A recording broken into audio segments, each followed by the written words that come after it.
Now,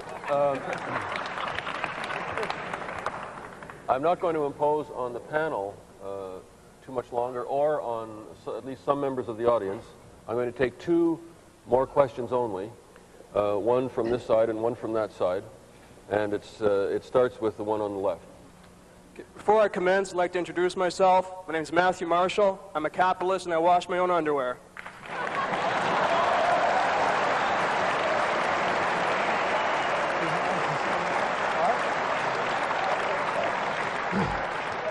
I'd like to address this question to both panels. But first of all, I'd like to give the socialists a chance to rebuttal. Mr. Caplan, did I understand you to say morality is defined as how real people operate in the real world? Yes. Okay. We want to deal with the real world. If we look at the nations of the world, those who have enshrined the value of property rights are the ones who have had the greatest economic advancement, and the masses have benefited the most. Okay?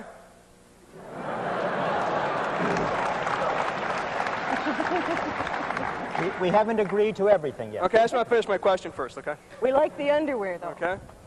Now, socialism, as I know it, is concerned with the welfare of the community, which itself is a very noble idea, and I don't disagree with.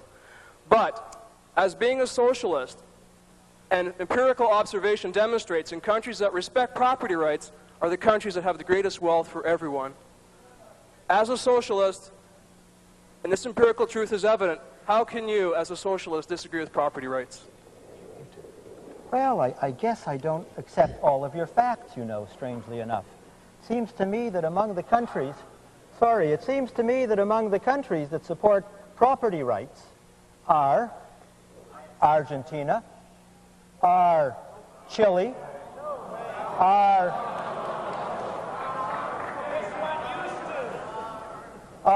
Uruguay, are Pakistan, are a dozen African countries which have property rights written into their constitution, and which work hand in glove with corporate interests and the local elites to oppress and cause misery for their people. Now, why is that so difficult for this audience to understand? They are there before you.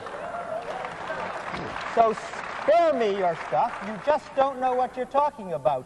That's why I don't accept property rights in the way you talk about it. We accept property rights. God, have there not been social democratic governments in this country and in Western Europe in the way that any sensible person does? Was there confiscation? Did shopkeepers lose their stores? Did businesses get taken away without proper compensation? Did anyone lose a house? No, they did not. Those were lost. Those were lost in the capitalist-created depression of the 30s. Those were lost in the capitalist-created recession of the last 3 years. That's when people lost homes and shops and businesses. So spare me, please.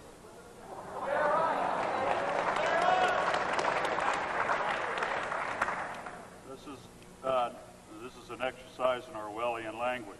I have spent over a year studying the evolution of the concept of man's rights. I went to length to explain in my remarks tonight that the principle of rights is in essence a principle which acknowledges that each man is an end in himself and must be morally regarded as being an end in himself, and therefore must be treated by others voluntarily through trade and through contract and never through the use of force.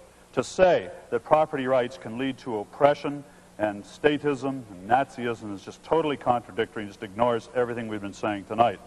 And as a matter of fact, I must comment, Dr. Vickers said that she wasn't very happy with the ethics she was kept hearing from this side of the platform. Well, I want to say that I wished I'd heard an ethic coming from the other side of the platform.